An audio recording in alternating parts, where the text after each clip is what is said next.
So basically what I'm gonna be doing with this is I'm gonna just go back to basically talking, being more informative, a little bit longer than what I be doing on fucking IG and Snapchat, because I be trying to compete with what other people are doing. So I might not be fully doing my own thing. But I know with the camera, I'm gonna fully be able to do my own thing because the camera is something that I actually know. I spend a lot of time with learning the cameras to actually use on other people. However, it's very hard to find consistent people and hard people that's willing to invest into their craft and what it is that they really want to do. I, for some reason, always thought that something like that was easy because I do it so well. But as the further I'm getting and closer I'm getting to people that I idolize and I look up to, and that I know a lot of other people that's probably gonna be watching this channel idolize and look up to. So what I was basically saying is that it's not very easy to be successful on your own and to be very competitive and to make money for yourself and to generate a life that you actually want for yourself. It's not easy. I'm somebody who I've been in business now for almost 10 years straight. Around this time, 10 years ago, I was going to college. I was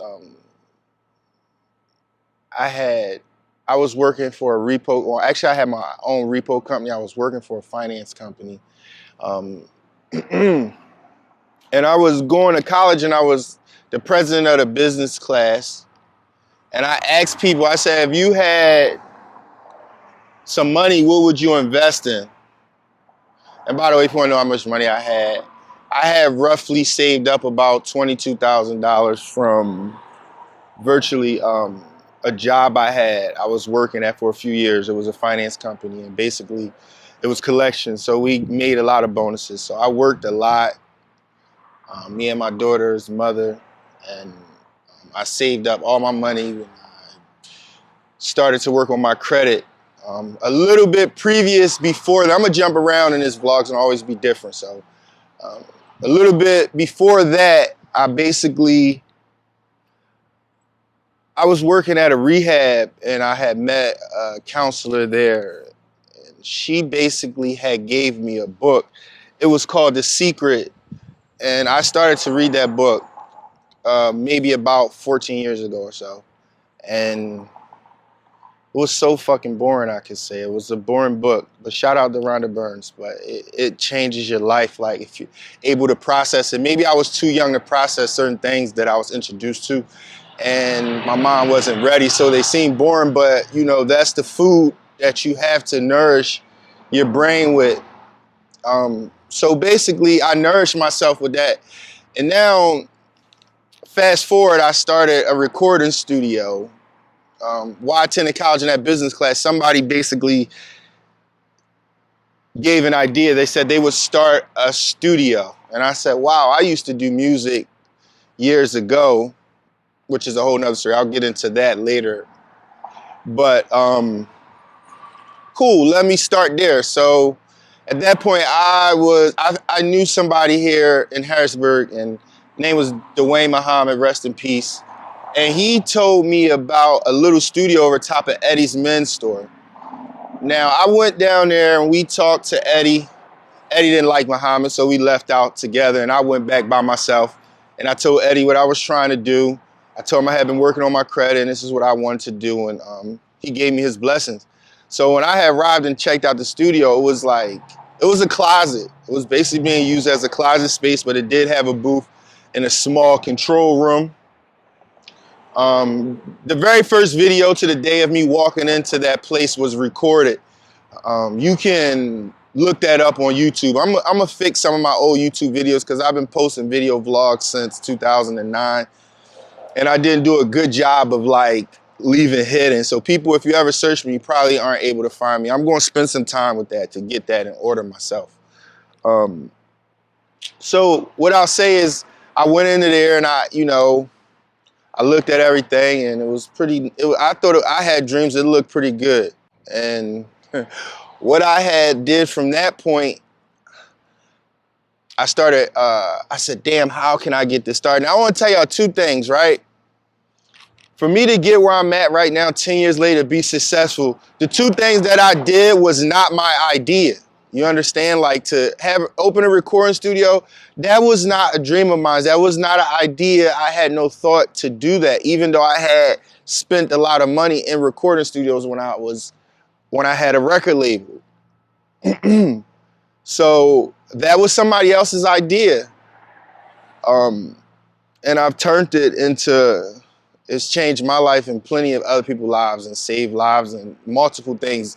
Anybody who knows about me knows about my studio and knows about how consistent we are in giving artists opportunity, you know what I mean, to get off the streets and to, you know, do something else. I've always been community-based and dealt with everybody in the community, from the children to some of their parents, to the artists growing up, to the new artists. I know their fathers and mothers. In my 10-year span here in Harrisburg. So basically, where was I at? There's so much that I can tell y'all, so I'm gonna jump around. So basically, I got the studio. Oh yeah, I was telling y'all the ideas, where they came from. The other idea that I would say, to start the studio, that wasn't my idea. Another idea to start recording, to start vlogging, that was not my idea either. Rest in peace, Dwayne Muhammad. He told me, you know, you start a studio, start recording everything that we do in there. So it's cool. We were supposed to be partners. I don't want to get into that story why we weren't partners. I'm not going to get into that story. But what I will say is that I feel like the universe, somehow I've been able to get on my side, right? Maybe it was that book. But I believe that somehow I've been able to gain the universe on my side. So I do more things with love than through hate. People do things to me, and sometimes I don't even retaliate. I give my blessings to other places. Sometimes I do retaliate. It just depends, right? So, but what I will say is, like I said, I'm very blessed. The universe, God, people has been good to me, period. So yeah, that wasn't my idea. Muhammad gave the idea of we were going to record. He had all the ideas, but at the end of the day, I ended up going by myself. And that was how it came into play. So everything I had to do, I had to invest all the money myself, everything I had to do. So with the little 20 grand, I took half of it and I started professional studios. I didn't know anything about setting up recording rigs or anything like that. So I had a plan. I hit up a couple studios and I went there and I met the owners and I told them that I was interested in buying equipment from them. I was interested in buying equipment to get my studio started. So when I went there and, you know, met a few different owners, they gave me, I was a finesser. I was a finesser. So I would get the invoice, and when I got the invoice, you know, and I was very computer savvy too. I used eBay. You know, I would use eBay and I would look and I found all the equipment and I bought it relatively cheap. I would buy it, I would say, like B quality and C quality stuff. It was new. So, let me see. Yeah, B quality and C quality stuff. It was new. Yeah, this is my Hellcat, by the way. It's a 2019. I don't know if everybody ever seen a Hellcat before, if you ever been in one, but this is like one of the fastest cars. And I'll say one thing about cars. This isn't like my first car, my first Challenger. I've had the whole Dodge family. And when I started to get my credit up, Dodge was one of the first corporations to give me opportunity and to start giving me new cars. So I've had every single Dodge. I've had the Dodge Charger, I've had the Challenger, I've had the SRT8 Jeep, I've had the Magnum, so I've had all of them. But by far, this is the fastest and most loveliest car I've ever had in my life. I love it. It gives me so much attention. So, you know, it's all about crawling before you walking, and what you get. So,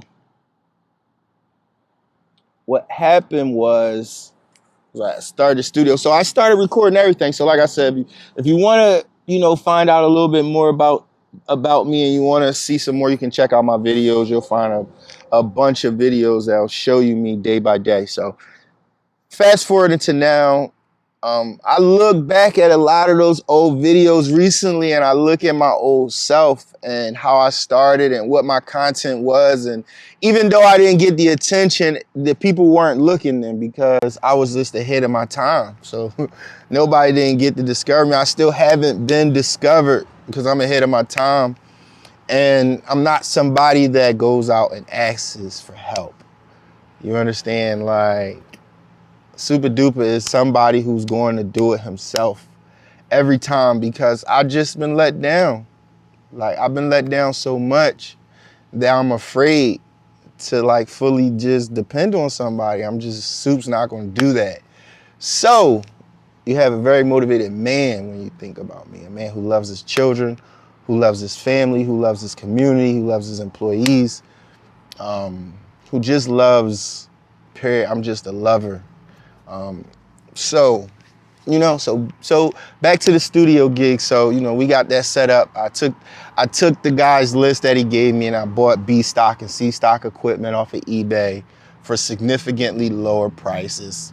And also he kind of screwed up because he sent me his price list and he was like doubling the price on me. So whatever, he lost that deal. I called him down and have him set up all my stuff. Of course, I wasn't there. I didn't want to see him, but my engineer was there. Shout out to Jones Shorty. He's back in my old vlogs too. But anyway, he was the old engineer. He was cursing, pissed off that, we didn't buy the shit from him. And, he set it up for me still though. Shout out to him. And, and we were born at that point. And every day, like, I would vlog. They're not in order on YouTube because I put some on Facebook.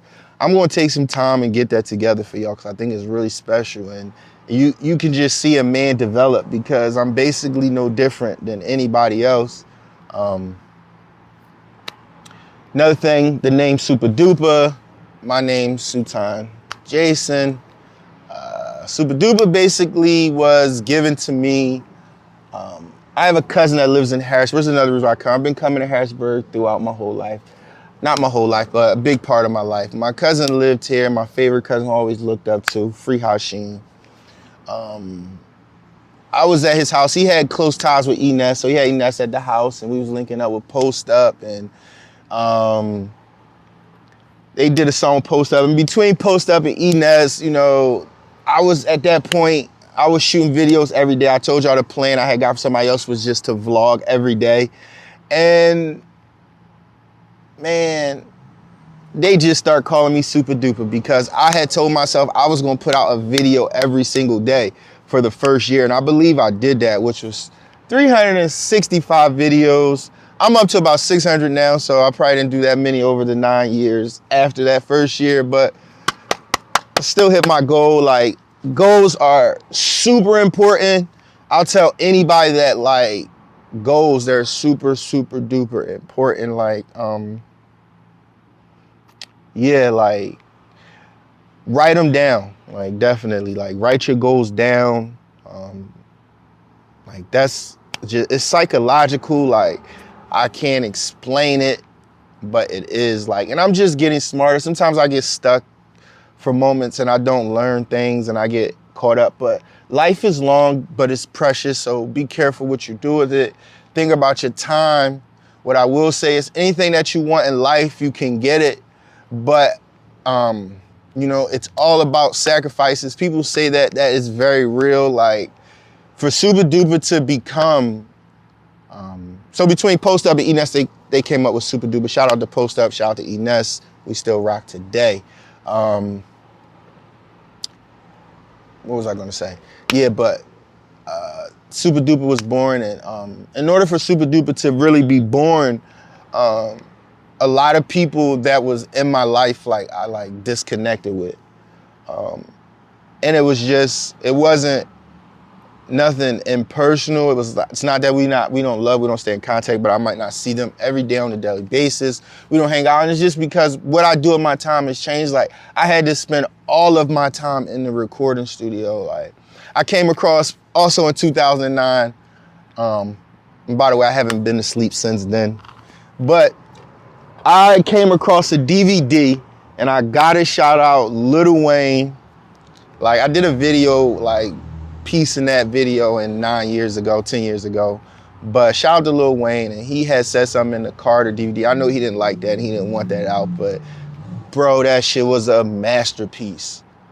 That was a masterpiece. Like, so many people have had masterpieces that has, like, basically, I'm just a piece of all of them. Like, it makes me emotional, like Jeezy, like, people had hurt me at that time, like, so I had listened to that Thug Motivation, and like that motivated like the beginning of me, like, to be who I am. Like, I love him for that, like, you know what I'm saying? And then Lil Wayne has like created like the ultimate that still undiscovered. And the thing about being undiscovered is fucking don't ever trip. Like, this is me talking to myself. Don't ever trip, nigga, about that. And the reason that I'm gonna tell you that is because All-Star. When I came upon All-Star, I met a guy and he like, I said, well, I didn't believe that All-Star was as big as he was. And James too at that point, because James went with Gotti. However, he turned out today, that still happened. We can't take that away. And he went from my couch to Gotti couch. Kudos to me again. But like I said, he said that, yo, all the time you stumble upon great people that everybody ignores and doesn't notice. It happens. And I was like, I mean, you know what I mean? I didn't believe that. And like Cardi B like really made me see it, because like now I see how big she is and how much a star. It like make you go back and watch the old Love and Hip Hops and shit. Like, damn, see who was really paying attention and if she was good or not. And she's always been a fucking star. But motherfuckers will sleep like they always do. And they sleep on soup. You feel me? Like, I got my whole plan set on how I'm gonna run this shit. And that's what I did back when I started, is I spoke my life into existence. You understand? Like, if it's in your brain, believe that shit. If it's in your brain, believe it, because the world is full of men and women. That's all the God gave us, men and women. He didn't give us these cars, these clothes, these shows. Nigga, we thought of that. We made that. It had to come from it here. You know? So, man, just love yourself. You know what I'm saying? I'm excited because I just went through this video and it takes a lot to be in a good mood. Like, I love it. I love this video already. I put so much time into myself now to start working and to just love myself more. I'm gonna end this vlog. I'm gonna tell everybody, love yourself more. Keep your eyes open. You know what I'm saying? Supa Dupa live. Super on the go. I'm out of here.